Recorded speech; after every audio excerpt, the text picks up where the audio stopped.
Welcome everyone to the Electrical Coaches channel, and I have a very special guest back on the show. It's Kit Kinchen, and he is the writer of the advanced rules for Tutor Games, and he's back with us. How's it going, Kit? Hey, truly a pleasure, Electric Coach. Thanks for having me again. Welcome back. Welcome back. You know, I was talking to some guys all week long about bass tweaking, and everybody's like, what's the best way to tweak, and how does it affect the rule set of the hobby and things like that. So I tell everybody, I say, hey, look, the bass has to be tweaked. You can't play the game unless the bass is tweaked. The bass is the life of the hobby. Without the bass, the rules don't matter, because you won't be able to play without bass, without sound bass movement. So I want to show you a picture, or an image that is. It's the underside of a brand new Tudor Pro Line bass, and you're getting that in your end, right? Yes, I see it now. All right. Now, people who don't know how to tweak, they see the bottom of a bass, they say, what am I doing with that? Well, I certainly would be one of those as well. Yesterday, we had tweaked our Pro Line bass, the one you see right here, and we put it on our Cardinal running back figure. And this guy right here, he has a story. We saw him. I built him last week in a previous video. So now I have a bass for him, and I wanted to show it to you. And I wanted to show it to everybody. They say speed kills. Let's watch this guy run. Wow. Okay, so look, he's kind of quick. I mean, it can be faster. He ran out of bounds that time. Let's run him again. He can't run the distance, but from what I have right here, this is good enough for right now. So I mean, I still got to do some more, adjustments to it to keep it consistent. So back to the undercarriage of the bass. This is the new bass, as you can see, out of the pack. And I'm going to show you the undercarriage of the bass you just saw on the board momentarily.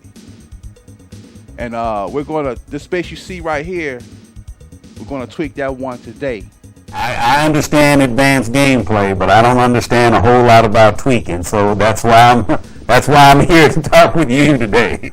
Hey, I'm willing to help any way I can, and I want to show you this, and I want to show the rest of America.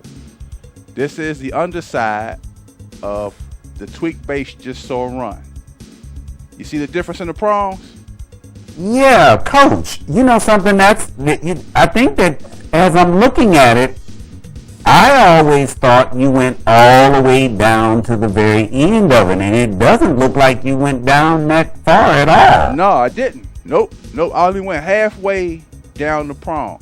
Now, some coaches around the hobby, they'll say that you're losing power when you don't go all the way down into the shell. Mm-hmm. If you don't smash the entire prong from the shell from where it connects to the shell all the way down to the tip. Uh-huh. Now, I found that with some basses, if you do that, the bass will collapse when you put the figure on it. Okay. Or especially if you add weight. Okay.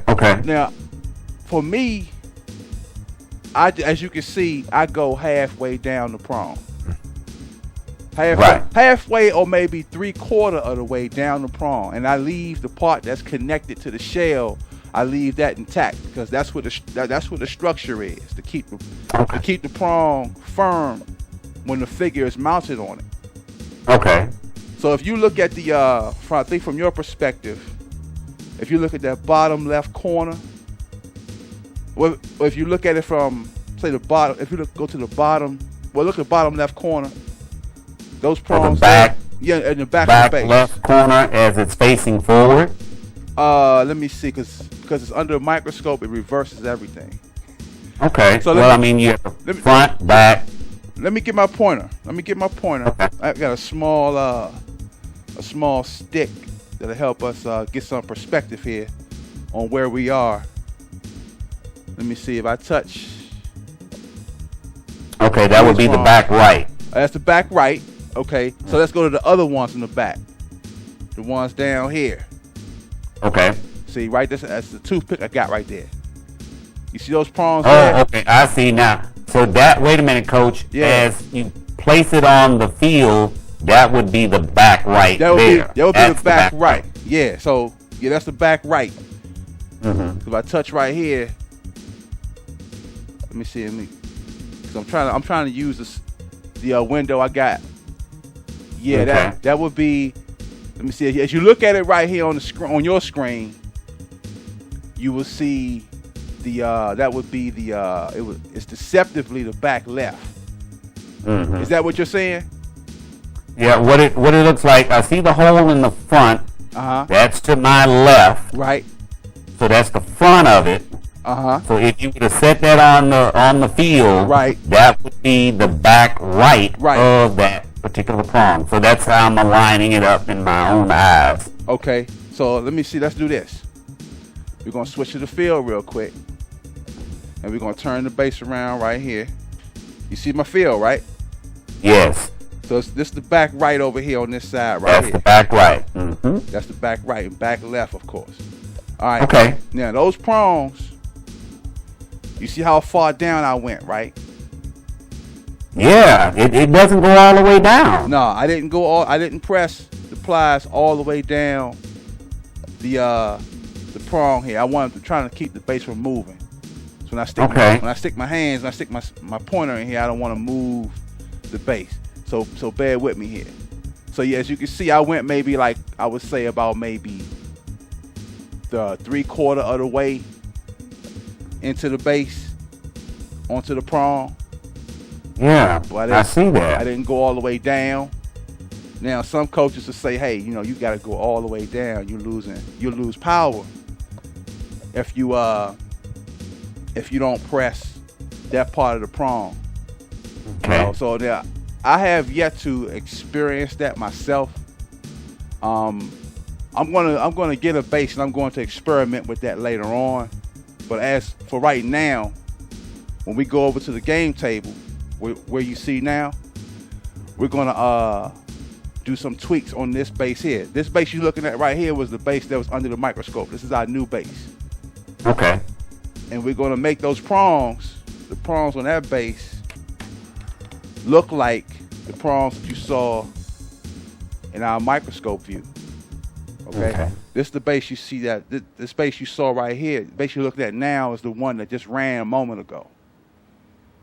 And to be honest, more work can be done to that base to get more out of it.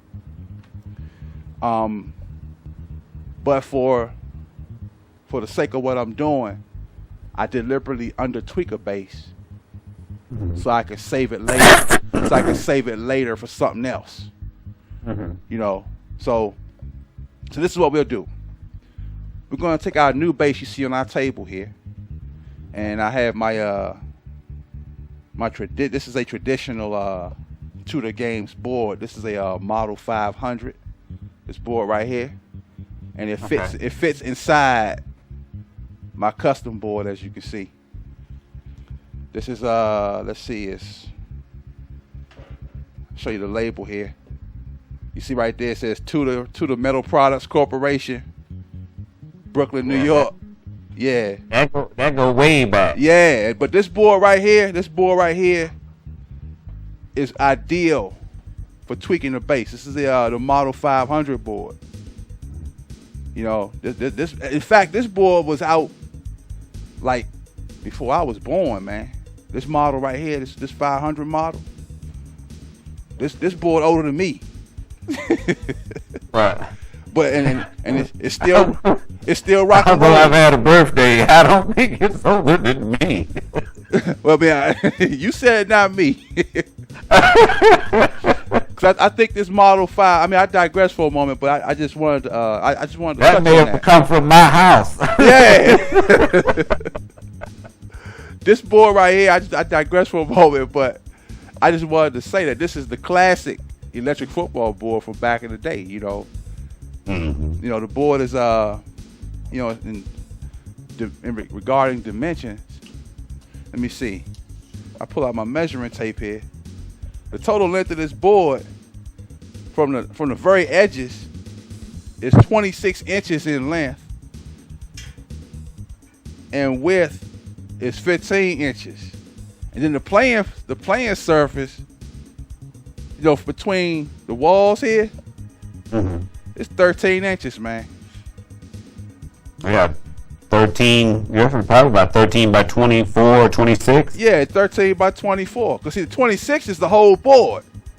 Yeah. From the outside edge. See, that's pretty much the same dimensions, if you will, of a lot of fields that are created. Yeah.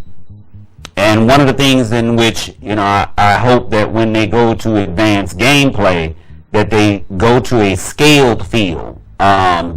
The design that I had in mind when I was looking at designing a field for play was to scale it such that 1 yard equaled 1 centimeter. So it gave you a reference, if you will, of the field being approximately 4 feet long. Okay. And what I then did was the hash marks, I left those the same as the width of the goalpost to give it a professional look. Because the hash marks in the NFL are inside of, or if you will, they're the same width apart as the goalpost. Right. Yeah, so in designing the field that I had, Tudor Games also designed their field that way. So when I came up with the 4-foot concept, I stayed with the hash mark width as far as the spacing was concerned. Right. Yeah, and then everything else was scaled 1 centimeter to 1 yard. And it allows you to have a 4-foot field, really with about 3/4 of an inch or so on the end zones. But it's perfect. It's the perfect length.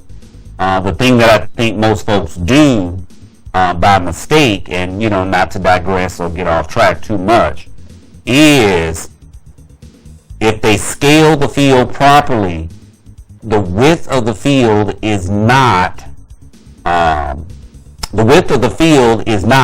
2 to 1. Right. Okay, or it's actually 2.25. Okay. That right there you see is a coffee mug warmer, and I got a pair of pliers resting on it.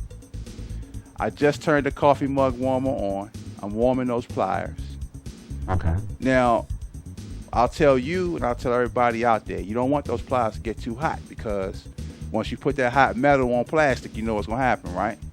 Right, yeah. You're going to warp the prong on your base, and you don't want that. You'll destroy the base, because you'll take all the prong will shrink.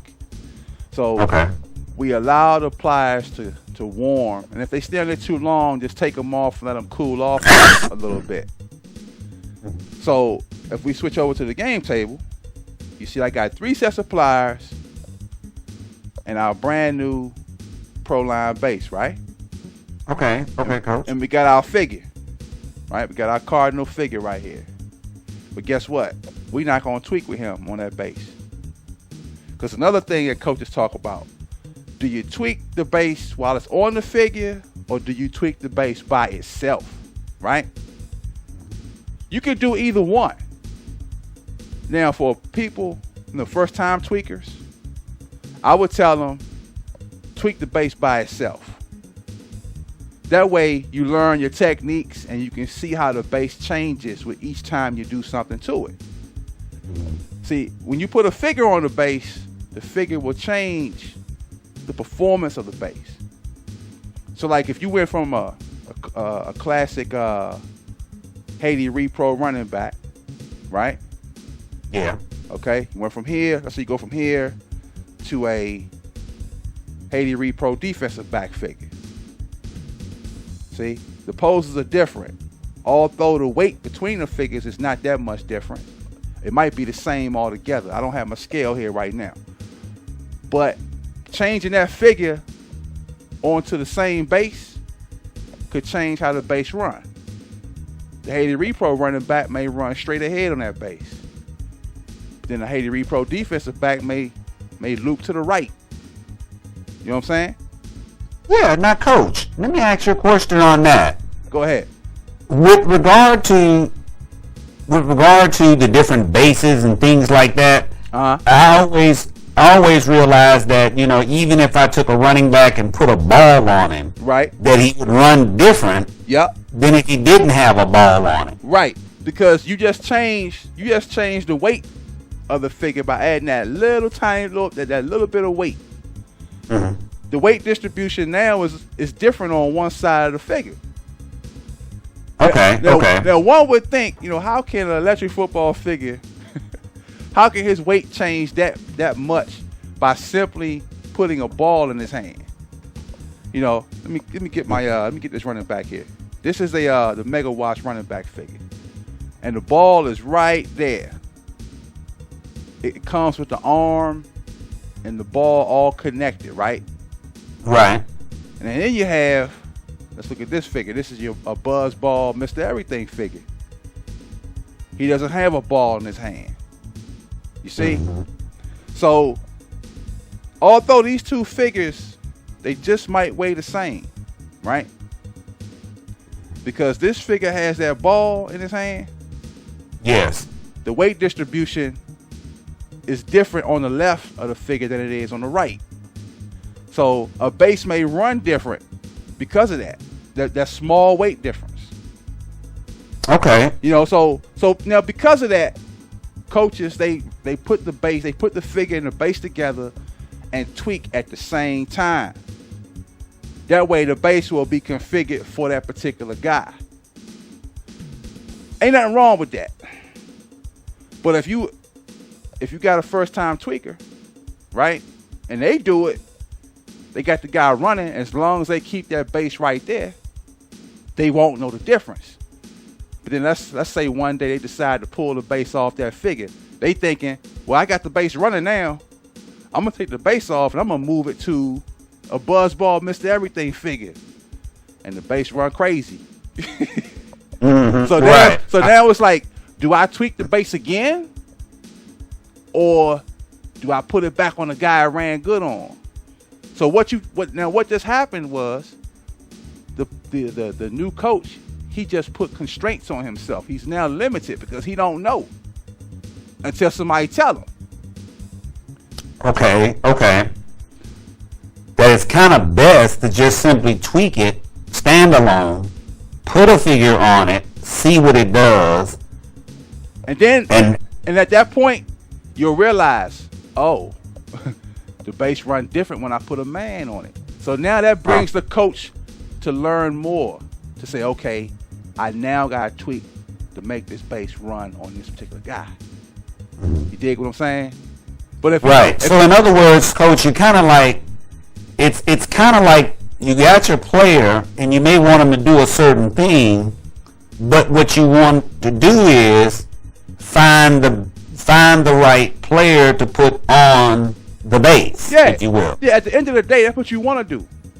But for a new tweaker, right now, your concern shouldn't be you trying to get the guy, the right base, the right figure. That ain't where you at, chat.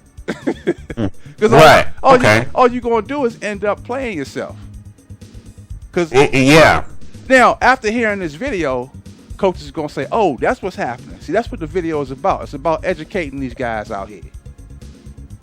Getting these guys. I'm trying to get these. Yeah, and certainly, and educating me as well. I'm trying to get these guys up to speed, right? Say, look, your first time tweaker, do this, do that, do this. And then later, when you get the confidence that you know how to make a base move like it's supposed to, then you can start putting a man on it and making changes as needed. Because it's a lot it really won't even require much because he's not going to be too far off from what you're expecting. Right. He should once you put the correct player on there, Right. he's not too far off from what you want him to do. Right. Okay, now just a little here, he's ready to go. Right.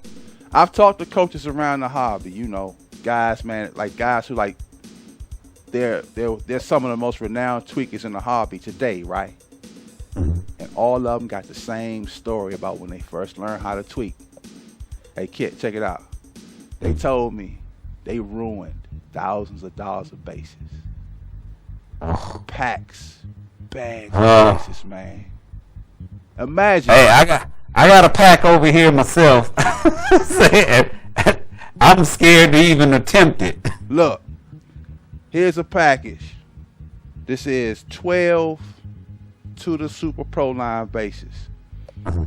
These bases cost, I think they're going for like $10. I forget the price of these bases, right? Imagine a new tweaker ruining every base in this pack after he done spent his $10. And then got to start over and try again. See, now I got bases I ruined back in my day too. I still got bases I messed up like back in 2003. 2002, 2003, when I came back into the hobby, guys were talking about using pliers and stuff like this. I didn't know nothing about using pliers when I was a kid playing the game. We used our fingers and maybe some scissors. And maybe some scissors, right? Yeah.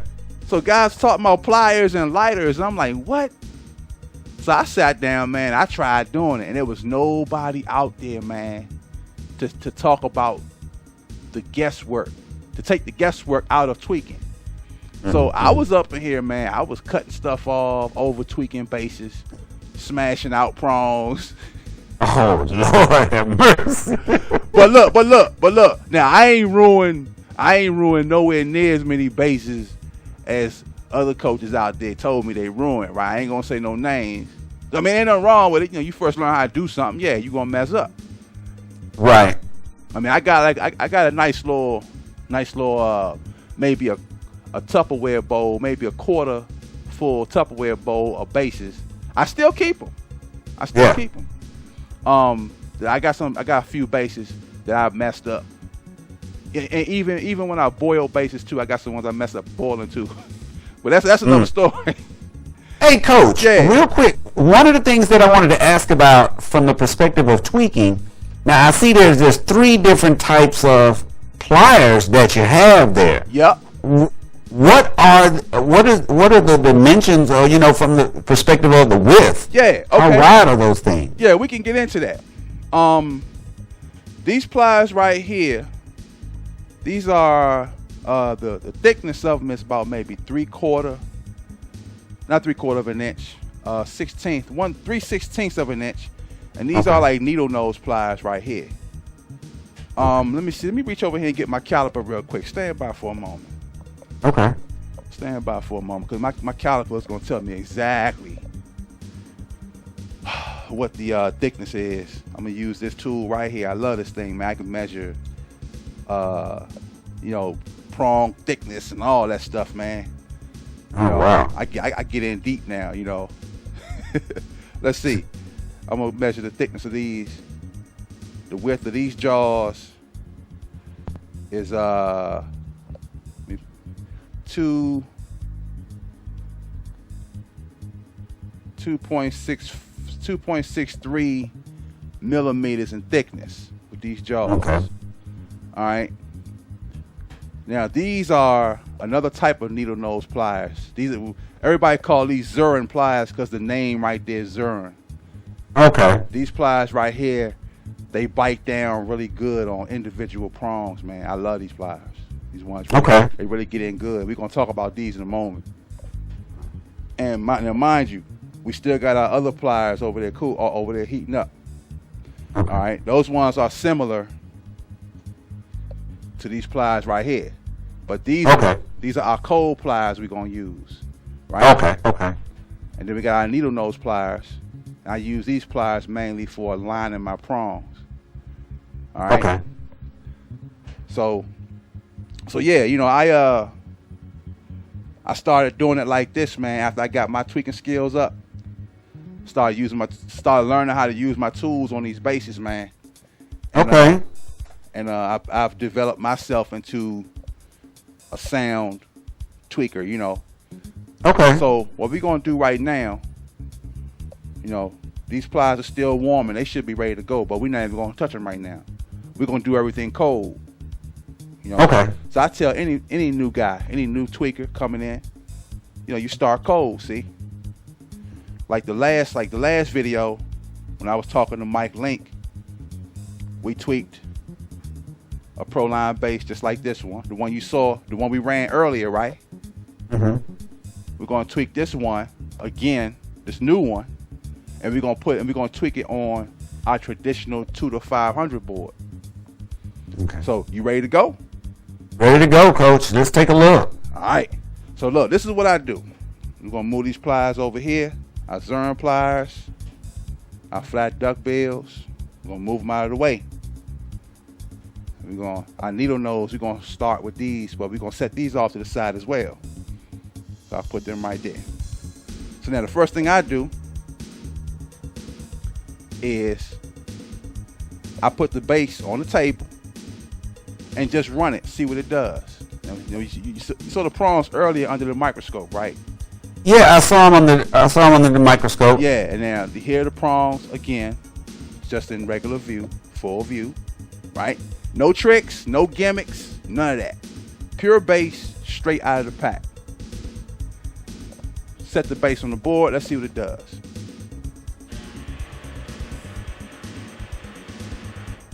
It runs pretty good, doesn't it? Yeah, kind of erratic in its, direction. But in regards to movement, it's already got some decent movement, right? But yeah, it's still not good enough for gameplay yet. Because if I match that bass up against another bass I had tweaked a while ago, this is the same kind of bass, right? Let's do this. We're going to put this guy, we're going to put our running back on this bass real quick. And we're going to match him up in resistance and see what happens. This is the new bass right here on the right. And this is the a bass I had already tweaked. Let's see who win the push and match. It slipped off. Not bad though, but got to put some popsicle sticks next to him to keep him in the pit. Let's see what we get. He held his ground, but still, the bass ain't ready. Now one will say, well, it look okay. Go ahead and keep it on the figure, right? You know, I'm glad this happened. Let's do this. Let's go ahead and run that guy as is, no tweak. Let's see what he do.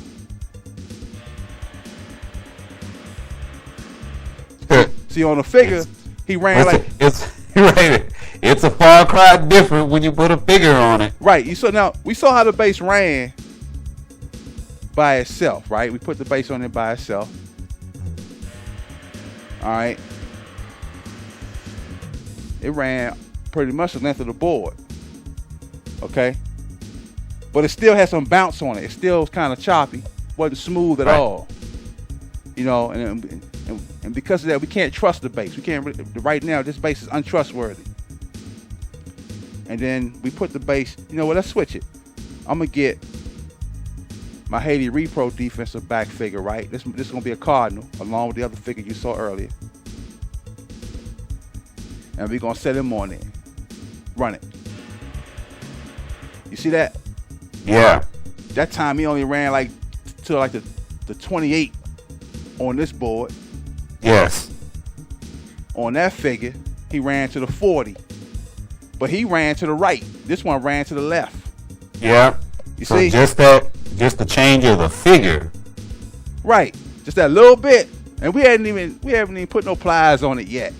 So you just saw right there how the figure will change the performance of the bass, right? Yes. Okay.